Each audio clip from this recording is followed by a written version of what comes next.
Salut. Allez, aujourd'hui petite session avec des petits plots, petit parking ici et la Subaru.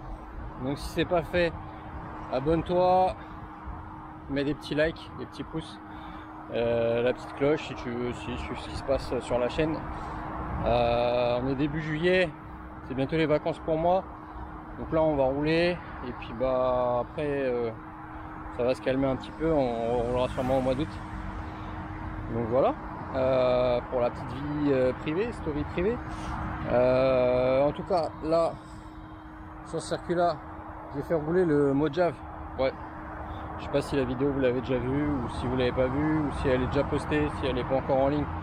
Vous irez la voir, si vous voulez voir un BL Arrma Mojave sur une piste. Enfin, une piste. C'est un grand mot, hein, mais voilà, sur le petit bitume. En tout cas, bah là, je vais tester la Subaru. On l'a testé dans le sable, on l'a testé un petit peu dans les graviers, tout ça. Là, on va la tester sur le bitume avant qu'il pleuve. Aujourd'hui, il fait des averses. Là, le sol est sec. Il fait un petit 23-24 degrés. C'est les petits pneus à picot classiques hein, d'origine, de base. Voilà, on a mis en route. Allez, c'est parti.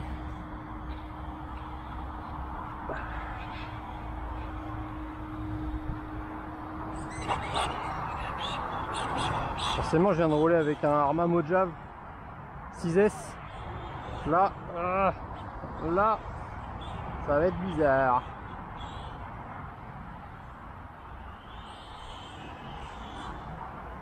Ouais, d'accord. La piste va être un peu grande pour elle.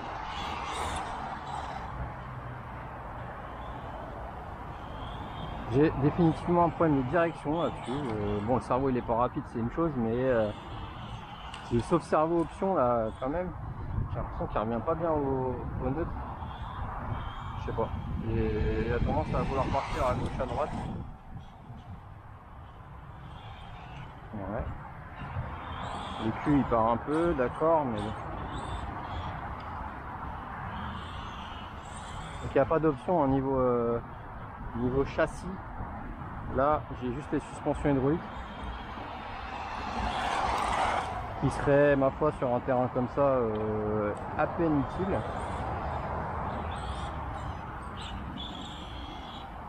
Changer le point de vue. 3S 3500 kV, pignon de, je la vois plus, pignon de 19 je crois, ouais c'est ça. Donc un petit, un gros 50 km/h au compteur, 50, 55, 52 je crois, je l'avais chronométré au GPS. Ouais, ça accélère suffisamment.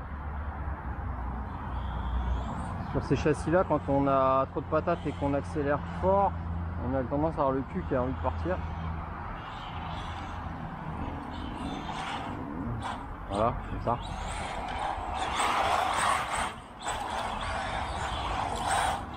Les pneus ils sont pas trop faits pour, mais bon, ils sont quand même relativement corrects ces pneus là pour le bitume. Normalement ils s'en sortent très très bien. Ouh, on va passer loin de la catastrophe. Alors, je m'applique et je m'habitue un peu à la machine sur ce terrain. C'est moi après le Mojave c'est vachement moins violent hein. Et c'est un peu casse-gueule, mais c'est joli. C'est beaucoup plus petit.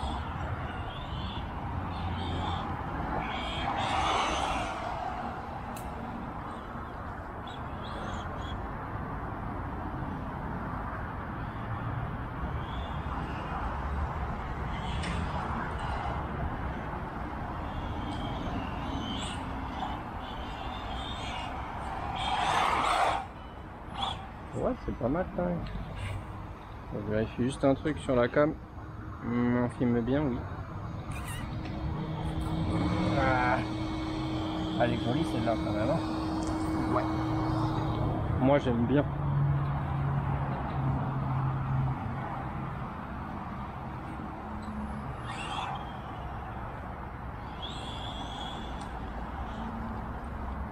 À mon avis, ce qui me fait cet effet là au niveau de la direction, c'est tout simplement que il n'y a pas de délai de direction, de délai à pas inverser là. Et du coup, le sauve-cerveau reste, lui il fonctionne bien, mais c'est plus la barre qui relie le sauve-cerveau à tout ce qui est barre d'Ackerman et autres là au milieu là, qui est pas sur rotule en fait. Et du coup, c'est pas libre. Comme c'est pas libre, bah, ça fait des points durs. Et des points durs, ça fait que bah, parfois, bah, tendance à vouloir un peu sur la gauche, un peu sur la droite, je sais pas pourquoi. Alors, elle tourne bien, parce que le cerveau, dans tous les cas, c'est un cerveau de 20 kg, donc il est relativement puissant, il est totalement overkill. Pour ça, j'avais le même cerveau sur ma Obao GTB. Donc, ça tournait parfaitement bien.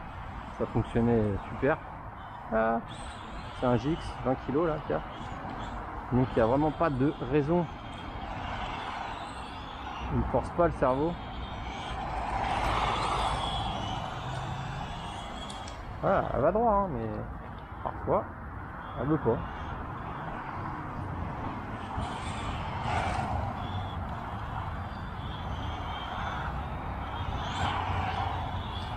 Elle est survireuse. Strike.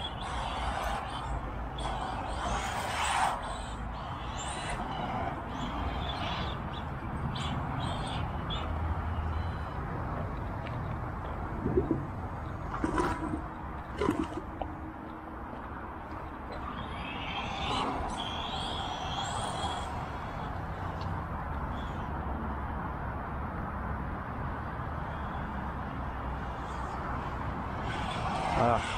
Là typiquement elle m'a fait ce que j'aime pas. Elle part toute seule à gauche ou à droite. Et là il se met à pleuvoir. C'est pas cool. Non, non, non, non, il se met à pleuvoir. Il inverse. Ah, rentre dans la voiture.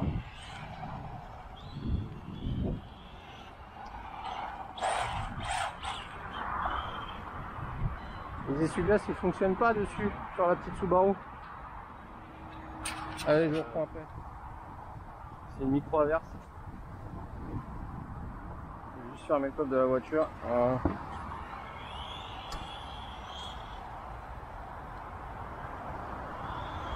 Après tout, tant que c'est sec par terre, ça le fait.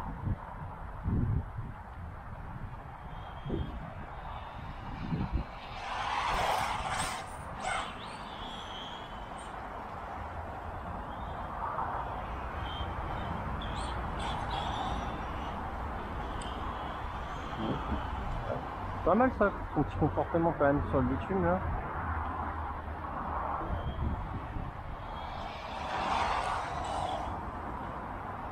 Ça freine un peu fort, mais je suis au minimum du réglage sur la carte de prog du variateur. C'est pas des variateurs bien chers, hein. C'est pas de lobby wing, t'as pas des super réglages top moumoute. T'as 3 puissances de freinage. C'est sûr que alors, pour le loisir c'est suffisant. Il suffit de contrôler sa gâchette. Après ça dépend aussi des radios, hein. La course de freinage que tu as au niveau du doigt là, au niveau de la gâchette, pas forcément pareil suivant la radio que tu as. Donc là la radio c'est pareil, hein, c'est un truc pas cher que j'ai mis dessus. C'est une petite flascaille, que tu la vois là, GT3C, en plus elle est orange, elle est belle. Mais bon, tu as quand même un petit écran là avec des réglages. Tu as tout ce qu'il faut quoi.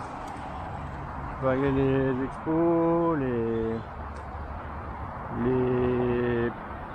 points. Attends, t'as quoi? T'as le dual rate, les trims, l'expo et les butées. Donc t'as carrément ce qu'il faut quoi.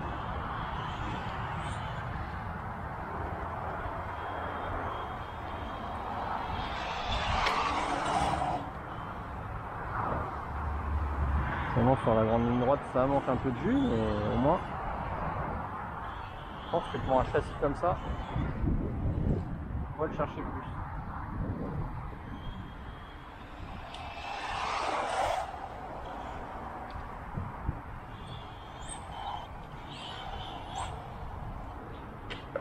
Aïe.